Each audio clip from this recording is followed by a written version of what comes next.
Restaurant style chilli chicken কিভাবে বাসায় আপনারা সহজে তৈরি করতে পারবেন আশা করি রেসিপিটা দেখে নিন। খুবই সহজ পদ্ধতিতে বাসায় ঝটপট বানিয়ে নিতে পারবেন অল্প কিছু চিকেন দিয়ে আর ঘরোয়া কিছু সিক্রেট মশলা দিয়ে আমি বানিয়ে দেখাবো। আসসালামু আলাইকুম everyone, welcome back to my channel. রেস্টুরেন্টে কিভাবে একটা সিক্রেট মশলা তৈরি করে ওটাকেও আপনাদেরকে দেখিয়ে দেবো। তো চলুন রেসিপিটা শুরু করে নিই। প্রথমে আমি নিয়েছি বোনলেস চিকেন, এখানে 500 গ্রামের মতো চিকেন হবে। বোনলেস হোক আর হাড় সহ হোক, তবে বোনলেস চিকেন নিলে খুবই সহজ হয়। তো আমি রানের একটা ফ্রিজে নিয়েছিলাম এই জন্য। তো এখানে দিয়ে দিচ্ছি হাফ চা চামচ আদা বাটা আর দিয়ে দিচ্ছি 1 টেবিল চামচ রসুন বাটা। তারপর দিয়ে দিচ্ছি সামান্য একটু লবণ, দিয়ে দিচ্ছি 1 চা চামচ লাল মরিচের গুঁড়া যেটা কালার করবে এবং সামান্য একটু ঝালও হবে। দিয়ে দিচ্ছি গোলমরিচের গুঁড়া 1 চা চামচ, দিয়ে দিচ্ছি সয়া সস, এর মধ্যে দিয়েছি একটা ডিম আর দিয়ে দিচ্ছি 3 টেবিল চামচের মতো কর্নফ্লাওয়ার। তো দিয়ে সবগুলো উপকরণ একসাথে মেখে এটাকে 10 মিনিটের জন্য ম্যারিনেট করে রেখে দিব। আপনারা চাইলে আরও বেশিও রাখতে পারেন, আবার কমও রাখতে পারবেন, কোনো সমস্যা নেই। তো আমি এটাকে ভালো করে মেখে এখানে এক সাইডে ঢেকে রেখে দিচ্ছি আর এদিকে একটা সস তৈরি করে নেব। তো সসের জন্য লাগছে আমাদের টমেটো সস। প্রথমে আমি এখানে 1/3 কাপ নিয়ে নিচ্ছি টমেটো সস। তারপরে দিয়ে দিচ্ছি চিলি সস 2 টেবিল চামচের মতো।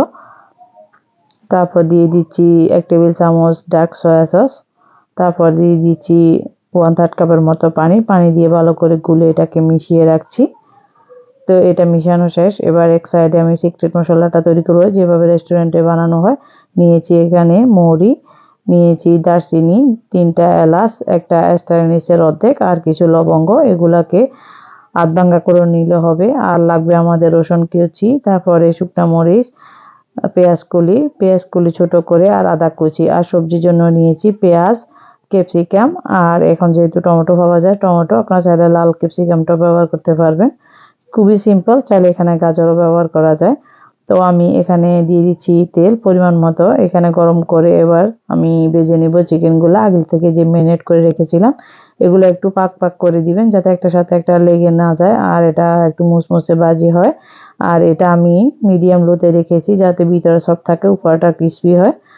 তো আমি উল্টে পাল্টে এটাকে একটু গোল্ডেন ব্রাউন করে ভেজে নিচ্ছি আর ভিতরটা সফট থাকবে। আর চুলার ফ্লেমটা হাই মিডিয়ামের মাঝামাঝি রাখবেন। আবার খেয়াল করবেন এটা যাতে কালারটা ওভার না হয়ে যায়। তো আমি উল্টিয়ে পাল্টে সবগুলো চিকেন ভেজে নিয়েছি আর এর ফাঁকে আমি ভাজতে মশলাটা আধ ভাঙ্গা করে নিয়েছি। দেখুন এরকম হবে কালারটা, আর এরকম আধ ভাঙ্গা হলে হবে যেহেতু এটা আমি রোস্ট করে নেই। তো আমার চিকেনগুলো ভাজা হয়ে গেছে, এবার আমি এগুলো উঠিয়ে নিচ্ছি। তেল থেকে আমি উঠিয়ে সবগুলো চিকেন একটা পাত্রে নিয়ে নিচ্ছি। আর যে তেলটা বাকি ছিল ওই তেলটার মধ্যে এবার দিয়ে দিচ্ছি আমি আদা আর রসুন কিমা, যেগুলো ছোট ছোট করে আগে আমি কেটে রেখেছিলাম। এখানে হাফ চা চামচ দিয়ে দিচ্ছি আদা কুচি, 1 চা চামচ দিয়ে দিচ্ছি রসুন কুচি, 3টা দিয়েছি শুকনো মরিচ, এটা কেটে ছোট ছোট পিসেস করে নিয়েছি। তো এটাকে একটু রোস্ট করে নিচ্ছি এই 30 থেকে 40 সেকেন্ডের মতো। তো এটাকে রোস্ট করে এবার দিয়ে দিচ্ছি আমি পেঁয়াজ কলি, যেহেতু তাড়াতাড়ি সিদ্ধ হয়ে যায়। আমি সবজি হিসাবে ব্যবহার করেছি, আপনারা চাইলে পরবর্তীতেও দিতে পারবেন। এবার আমি কেটে রাখা দিয়ে দিচ্ছি পেঁয়াজ, ক্যাপসিকাম আর টমেটো। তো এগুলা দিয়ে আমি একটু সটে করে নেব প্রায়, এটাও আমি 30 থেকে 40 মিনিটের মতো। যেহেতু এটা কাঁচাও খাওয়া যায় তবে একটু সটে করে নিলে ভালো হয়। তো রেস্টুরেন্টে যেভাবে করে আমি ওইভাবে করে সহজ রেসিপিতে দেখাচ্ছি, আর আশা করি রেসিপিটা আপনাদের ভালো লাগবে। তো এবার দিয়ে দিচ্ছি আগে থেকে তৈরি করে রাখা সসটা দিলে আমরা তাড়াতাড়ি সবগুলো উপকরণ আগে যেহেতু রেডি করে নিয়েছি এখন ঝটপট হয়ে যাবে। তো এটাকে উল্টিয়ে পাল্টে আমি চুলার ফ্লেমটা মিডিয়ামে রেখে এটাকে বলক তুলে নেব।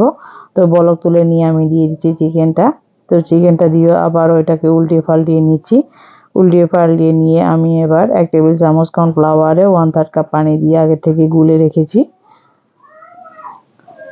তো এবার দিয়ে দিচ্ছি ঝালের জন্য একটা কাঁচামরিচ আর যে মশলাটা চিকেন মশলাটা তৈরি করে রেখেছিলাম ওটা দিয়ে দিচ্ছি। আমি এখানে হাফ কেজি যেহেতু চিকেনের জন্য নিয়েছি তো আমি আর মশলাটা এই পরিমাণে নিয়েছি। আপনারা চাইলে পরিমাণটা বেশি হলে মশলাটা একটু বেশি করে দিতে পারবেন। তো এবার ঠিক করার জন্য দিয়ে দিচ্ছি আমি কর্নফ্লাওয়ার আর এখানে ঝাল আর লবণটা আপনারা বুঝে শুনে অ্যাড করবেন। আর স্বাদ বাড়ানোর জন্য আমি দিয়ে দিচ্ছি হাফ চা চামচ চিনি। তো আমি যেহেতু সস ব্যবহার করেছি আর ম্যারিনেট করার সময় লবণ দিয়েছি, এই জন্য আমি অতিরিক্ত লবণটা আর ব্যবহার করিনি, শুধু চিনিটাই দিয়েছি। আর আপনারা যদি আর একটু ঝোল ঝোল পছন্দ করেন তাহলে আর একটু পানিটা বেশি করে দিয়ে দিবেন।